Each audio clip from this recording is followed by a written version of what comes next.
عمران ایک سنجیدہ اور خاموش طبع انسان تھا۔ وہ زیادہ بات نہیں کرتا تھا، مگر اس کے دل میں سوال بہت تھے۔ بچپن سے ہی اس نے زندگی کو سخت دیکھا تھا۔ باپ کا سایہ جلد اٹھ گیا، ماں نے محنت مزدوری کر کے اسے بڑا کیا، مگر غربت نے اس کے اندر ایک ضد پیدا کر دی تھی۔ وہ کسی صورت ناکام نہیں ہونا چاہتا تھا۔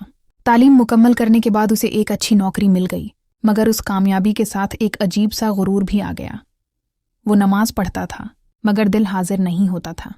اس کی زندگی ایک ترتیب میں چل رہی تھی، مگر روح بے چین تھی۔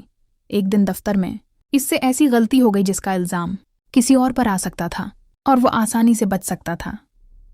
لمحوں کے لیے اس کے دل میں آیا کہ خاموش رہے، کیونکہ نقصان بہت بڑا تھا۔ مگر اسی رات اسے ایک عجیب خواب آیا۔ خواب میں اس نے دیکھا کہ وہ ایک کمرے میں بیٹھا ہے، اس کے سامنے کاغذ ہے، قلم ہے، مگر ہاتھ کانپ رہے ہیں۔ ایک آواز آتی ہے، سچ لکھو چاہے تمہارے خلاف ہو۔ وہ گھبرا کر جاگ اٹھا۔ صبح تک وہ بے چین رہا۔ دفتر پہنچ کر اس نے وہ کام کیا جو کسی کو توقع نہیں تھی۔ اس نے سچ بول دیا۔ نقصان ہوا، نوکری خطرے میں پڑ گئی، مگر اس کے دل میں عجیب سا سکون تھا۔ اسی دن شام کو وہ مسجد گیا اور پہلی بار اس نے اللہ سے یہ دعا کی، یا اللہ، میں نے آج سچ لکھا ہے، اب فیصلہ تیرے ہاتھ میں ہے۔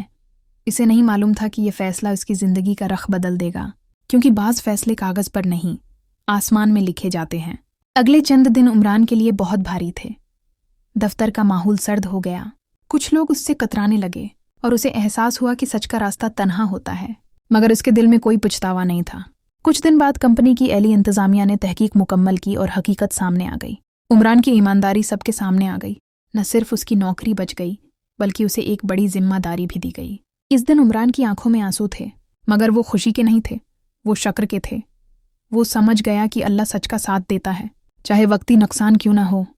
وقت کے ساتھ اس کی زندگی میں برکت آنے لگی، مگر اس واقعے نے اس کے دل میں ایک مستقل تبدیلی پیدا کر دی تھی۔ وہ اب ہر فیصلہ کرتے وقت یہی سوچتا، اگر آج اللہ سے پوچھا گیا تو میں کیا جواب دوں گا؟ وہ خاموشی سے صدقہ دینے لگا، وہ دین کی خدمت کرنے لگا اور لوگوں کے حق ادا کرنے لگا۔ ایک رات وہ مسجد میں بیٹھا تھا، تنہائی میں۔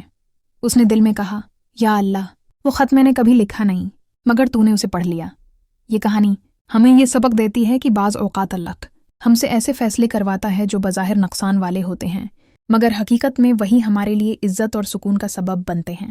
اگر آج آپ بھی کسی ایسے موڑ پر ہیں جہاں سچ بولنا مشکل لگ رہا ہے، تو یاد رکھیں، اللہ وہ خط پڑھ لیتا ہے جو ہم نے لکھا بھی نہیں ہوتا۔